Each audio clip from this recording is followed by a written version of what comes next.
Open the books. The PNM cannot hide behind secrecy anymore. An editorial by Rhonda Dowlatt.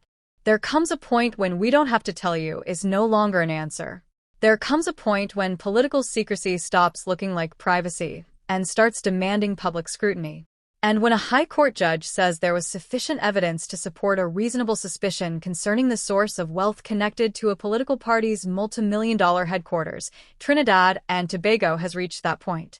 The controversy surrounding Bal House is no longer simply about who donated to the People's National Movement. It is about something far more fundamental: who paid for Bal House? And, potentially even more importantly, what, if anything, did they receive afterwards? Those questions must now be answered, not with political rhetoric, not with attacks on the government, not with claims of victimization, not with legalistic gymnastics about whether political parties are ordinarily required to publicly disclose their donors. With documents. Because this matter has moved far beyond political gossip. It is before the High Court. The proceedings concern a preliminary unexplained wealth order under Trinidad and Tobago's Civil Asset Recovery and Management and Unexplained Wealth Act, with the trustees of the PNM and the PNM itself named as respondents. And what is contained in the court's reasons should disturb every citizen who believes political power must never become a currency that can be exchanged for private benefit. $15 million raised. $73.272 million in work. Explain the gap. Forget political tribalism for a moment. Look at the numbers. The material before the court records that former Prime Minister Dr. Keith Rowley stated in March 2026 that the PNM had raised more than $15 million. The same court document records evidence from a report prepared by international expert consultants Berkeley Research Group, which estimated that the total construction cost of the new Bal House building, upon completion, would be approximately $118.4 million. More significantly, the report estimated that the value of construction already completed was approximately $73.272 million. That is where the national conversation must begin. If approximately $73 million worth of construction had already taken place, and the public account referred generally to more than $15 million being raised, then citizens are entitled to demand a complete accounting of the financing. Who paid the balance? Where are the fundraising records, the donor records, the invoices, the receipts, the bank transfers? Who paid the contractors, purchased the steel, supplied the concrete, financed the basement, paid for the facade, paid for services outside the principal construction contract? There may be entirely legitimate answers. Then produce them. That is the fastest way to destroy suspicion. This is not a UNC allegation. Read the court's words. There will inevitably be attempts to reduce this matter to UNC versus PNM. That would be an insult to the intelligence of the country. The most devastating words in this entire controversy did not come from a UNC platform. They appear in the reasons of a high court judge. Justice Margaret Y. Muhammad stated that she was satisfied there was sufficient evidence for the applicant to reasonably suspect that the total wealth of the respondents exceeded the value of their lawfully obtained wealth. And later comes the sentence that should reverberate throughout Trinidad and Tobago. Based on the aforesaid evidence, I was satisfied that the applicant had a reasonable suspicion that the costs for the construction of the new building and the costs for renovating the old building were obtained through the commission of one or more offenses of bribery or corruption. Read that carefully. It does not say the PNM has been convicted of bribery. It does not establish the guilt of any politician, contractor, donor, or company. A preliminary unexplained wealth order is not a criminal conviction. But it means something extremely important. The evidence crossed the statutory threshold necessary for the court to act. That cannot responsibly be dismissed as propaganda. And then come the third-party payments. This is where the matter becomes even more serious. According to the evidence recorded in the court's reasons, the criminal investigation indicated that a substantial part of the cost of the works was allegedly not paid by the PNM from its own legitimate sources of income, but was instead paid or otherwise borne by various third parties under arrangements characterized in the affidavit as secret and inherently suspicious. Even more consequentially, the applicant alleged that several entities that contributed in this manner were awarded government contracts during the period when the PNM was in office. Stop there. because that allegation strikes directly at the intersection between party financing and state power. There is nothing inherently corrupt about a company donating lawfully to a political party. There is nothing inherently corrupt about that company subsequently competing for government business. But when allegations arise that private entities may have borne substantial costs for the governing party's headquarters while also receiving state contracts, the public has every right to demand that every transaction be exposed to daylight. Not because guilt has been established, because public confidence requires it. Who paid? Who benefited? Who knew? Those are now the three questions. Who paid? Who benefited? Who knew? And there is another. Why was all of this not transparently disclosed from the beginning? The court material goes further.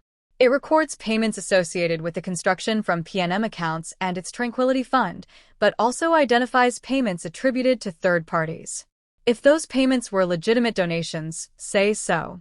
If they were properly recorded, produce the records.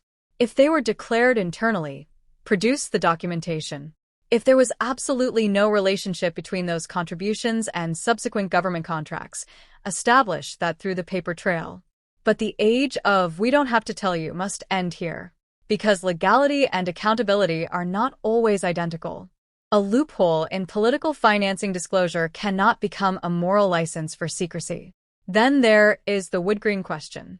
The material before the court records that Woodgreen Construction Services Ltd. submitted the successful tender for construction of the new building at approximately $68.3 million, subsequently agreeing with the P&M to complete the works for approximately $59 million. The document then records evidence concerning subsequent government contracts involving Woodgreen or related entities. But one episode deserves particularly intense scrutiny. According to the material before the court, in a 2023 HDC procurement, Woodgreen submitted a bid of $170,022,250. Another bidder, Rainbow Construction Limited, submitted $137,244,238.24. That is a difference of more than $32 million. The court document records the applicant's evidence that an initial tender summary selected Rainbow because it had the lowest total cost and lowest average cost per unit. Yet after a further scoring process, Woodgreen was awarded the contract. The affidavit went so far as to state that there was no obvious legitimate reason why Woodgreen's materially more expensive bid received the more favorable score on the cost criterion. Again, that is evidence and allegation placed before the court. It is not a criminal conviction. But Trinidad and Tobago should be asking how.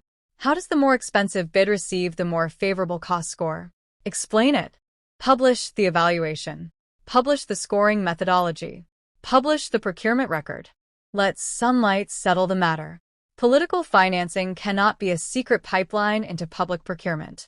This case exposes a much bigger national problem. For decades, Trinidad and Tobago has tolerated a political culture in which parties can receive enormous private financial support while citizens remain largely in the dark about who is financing whom. Then those same parties form governments. Governments control ministries. Governments appoint state boards. State companies and agencies award billions of dollars in contracts. And citizens are expected never to ask whether there is any relationship between the money entering political organizations and the public contracts leaving state institutions. That model is no longer acceptable. Democracy cannot operate on "give us your vote, give us control of the treasury, but don't ask who financed us." That is not transparency. That is precisely the darkness in which suspicions flourish. The P&M can end this debate tomorrow. There is actually a straightforward way for the P&M to respond. Open the books. Do it voluntarily. Publish the Bal House financing records, the fundraising proceeds, the donation records relevant to the project, the invoices, the contractor payments, the records of third-party payments, the records showing who supplied materials and services, and the documentation explaining the gap between publicly discussed fundraising and the construction value cited in the court proceedings. And where donors or entities associated with the project subsequently obtained state contracts, publish enough information to demonstrate that procurement decisions were independent and properly conducted. If everything was legitimate, the documents should vindicate the party. Transparency would become its defense. But continued secrecy will inevitably produce the opposite effect. No one is above accountability. The PNM deserves due process.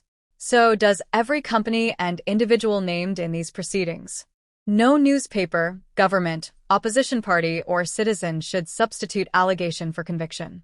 But due process does not mean freedom from questions. And presumption of innocence does not mean the public must suspend its intelligence. There is an enormous difference between saying they are guilty and saying, explain the money. This editorial says the latter, forcefully, unequivocally, without apology. Because Trinidad and Tobago has spent too many decades accepting secrecy as normal political behavior. This is bigger than Bal House. The unfinished concrete and steel at Bal House may ultimately become a monument to something far larger than a political headquarters. It could become the moment Trinidad and Tobago finally decided that political financing belongs in the sunlight. This principle must apply to the PNM. It must apply to the UNC. It must apply to every political party seeking control of the state. Citizens should know who is financing those who seek governmental power, subject to sensible safeguards for genuinely small individual donations. Because democracy becomes vulnerable when voters know who wins elections, but cannot know who financed the winners. And when private money and public contracts appear anywhere near the same factual landscape, transparency must be absolute. So enough distractions. Enough partisan theater. Enough hiding behind what political parties supposedly are or are not legally obligated to tell the public. A high court proceeding has now raised extraordinarily serious questions concerning the financing of Bal House. Those questions deserve extraordinarily clear answers. Who paid for Bal House? How much did they pay? What did they receive from the state, if anything? And where is the documentary trail? Until those questions are comprehensively answered, this controversy will not disappear. It shouldn't. Because there is one principle every political party in Trinidad and Tobago must finally understand. If you want the power to control the people's billions, you cannot expect the people to stop asking questions about your millions. Open the books. Follow the money. Let the documents speak.